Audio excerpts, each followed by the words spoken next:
Here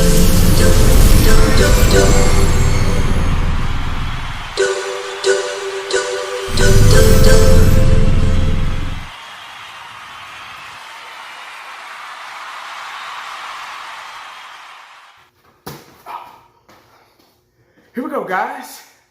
Thursday, 4 down, 1 to go.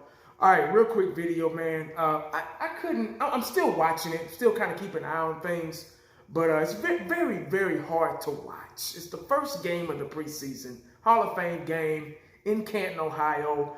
All the old school Hall of Famers, Edgerrin James. I didn't even know Edgerrin James was a Hall of Famer, but I know now. But anyway, good to see those guys, but I'll get to that in a minute. Let me talk about the game a little bit. Not really much to talk about. It's, it's self-explanatory. It's the first game of the preseason, and if you were looking for something more than that, I'm sorry you got your feelings hurt, but there's really nothing to talk about. There's really nothing to discuss. There's a couple of players here and there that I can't really even call it standing out or stood out or whatever. Hell, the game ain't even over with yet. Pittsburgh just scored at 7-3. I don't care. It doesn't matter. We got second and third and fourth strings in, so it just really don't matter at this point. Right now, I think whoever's out there is just battling for a spot to make it on the 53-man roster. What I will say is I was keeping an eye on our offensive line. We had a couple of starters out there on the offensive line.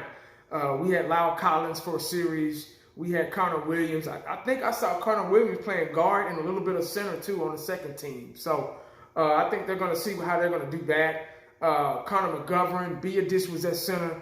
So these are guys that start, has the potential of starting on the O-line. So I am kind of worried about that. That's not really a good sign. You know, I mean, it is, but it isn't. You know, to a certain extent it is, but to a certain extent it isn't, because they're trying to figure out who's going to go where and, yada, yada, yada. But just the first game, first week, so it is what it is. Not going to put too much stock into it or cry me a river over it. Michael Parsons, he looked pretty good from what I saw. He looks like a guy that has the knack to be around the ball and to make plays. He scooped up a fumble. And that was a good thing. That's a plus. Plus. That's what we need. But that's about it. Nobody else really just, did anything. CeeDee Lamb, I think I saw him for a couple of plays, but they took him right on out. A lot of guys at Pollard, he played a little bit, a couple of series, but they took him. He had a couple of pretty good runs. They took him right on out. So it is what it is with the preseason, especially the first game. Week 2 and 3, I'm really anxious and looking forward to seeing, guys like Zeke and hell, maybe even Dak or Amari Cooper and Tyler Smith and, D-Law, guys like that. I'm looking forward to seeing those guys, to seeing what they can do. Because a lot of players play better with other players, with better players. You get what I'm saying? So, but anyway, all that out the way, the most important part of the night to me was Jimmy Johnson. Yeah, Jimmy Johnson, Hall of Famer, getting ready to get his gold jacket. Well-deserved. Should have been done a long time ago.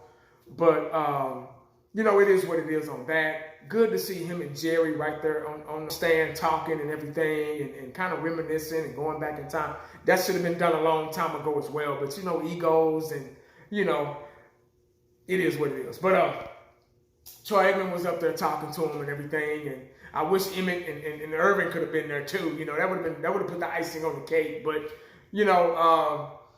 it was good to see him. He was a good guy, He was a great coach, one of the greatest coaches of all time, I think. He orchestrated a dynasty, if you will, in 89 going into 90. And the Dallas Cowboys were the team in the 90s and et cetera. So Jimmy Johnson made dreams come true. He was the coach that got it done. He was a real coach that the players listened to. He was like a dad on the field. Players feel him, even the big-time players. That lets you know how much the game has changed today.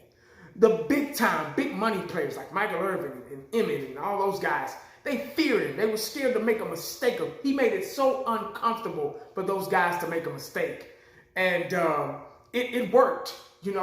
psychology major, man. He really put it to good use, and he really knew what he was doing with all that talent. Even Charles Haley coming over from the 49ers and his attitude, he was able to control that and keep that on a straight and narrow, you know. So all those egos, he was able to just control that and put it all in one force, one power, and get Super Bowls out of it. We got 2 Super Bowls in a row with him. Could have been 3 or 4, you know, who knows. But I think it could have been 3 or 4 if he would have stuck around. But I'm proud of him. And Jerry Jones also kind of slipped. I think Terry Bradshaw was the one that kind of put him on blast, put him on the spot and said, hey, Jerry, you ever thought about might as well go ahead and put Jimmy Johnson in the Ring of Honor, you know? And Jerry was like, hey, can we do it right now? You know, so that's long overdue as well. You know, time heals wounds, time heals things.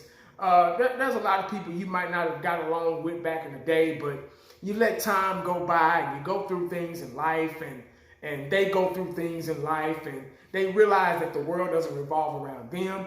You grow up and realize that the world doesn't revolve around you, and you're able to put all your differences aside. You know, I've done that with friends back in the day, as well. Well, recently, you know. So I get it. You know, they weren't young, but they were younger.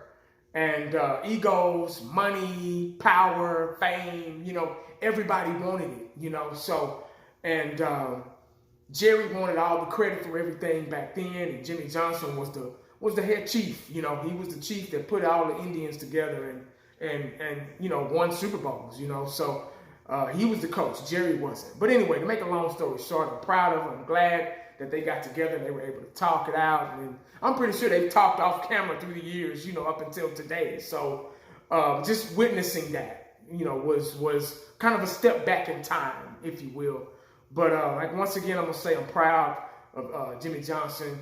Hopefully he'll get into the Ring of Honor. That'd be a double whammy right there. You about to get the gold jacket, and now you're about to go into the Ring of Honor, where he belongs with Roger Staubach and Triplets and Dorsett and guys like that, you know.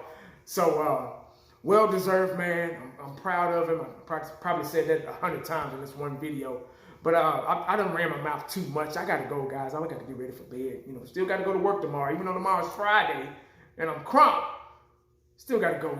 But it is what it is, guys. Make sure you stay cowboyed up and prayed up, because you never know what the day is going to bring you. Holla back at your boy. I'm out.